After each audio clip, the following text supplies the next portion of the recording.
Isang naka-jackpot ng mahigit 741 million pesos sa loto. Hindi pa kinukuha ang kanyang premyo. Winning combination. Computer lang ang bumili.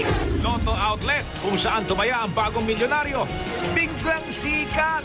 May matatanggap ding porsyento mula sa jackpot. Reporter, napagkamalang nanalo sa loto. May fan page na. LPG, tataas ng 3 piso kada kilo simula mamayang hating gabi.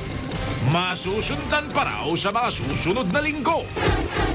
Dating pulis na nakulong dahil umano sa pagsira ng mga ebidensya sa Visconde Massacre. Nakalaya na. Mga tindera sa mga pinasarang palengke sa Balintawak dahil sa botya. Umaabilang payagan silang makapagtinda ngayong magpapasko. Exclusive, buntis na tinangka umanong patayin ng 2 pulis sa Laguna. Nakunan, desidido pa rin ituloy ang kaso. Mahigit 65,000 pesos na naiwan ng pasahero. Isinauli ng taxi driver. Sexy pictures ni Regine Velasquez sa kanyang album. Hindi raw nagustuhan ni Ogie Alcacid. At Marian Rivera. Excited daw na makatrabaho ang child wonder na si Jillian Ward.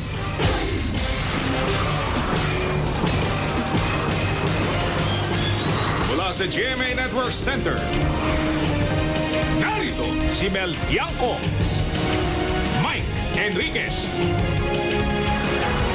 Ito ang 24 Oras.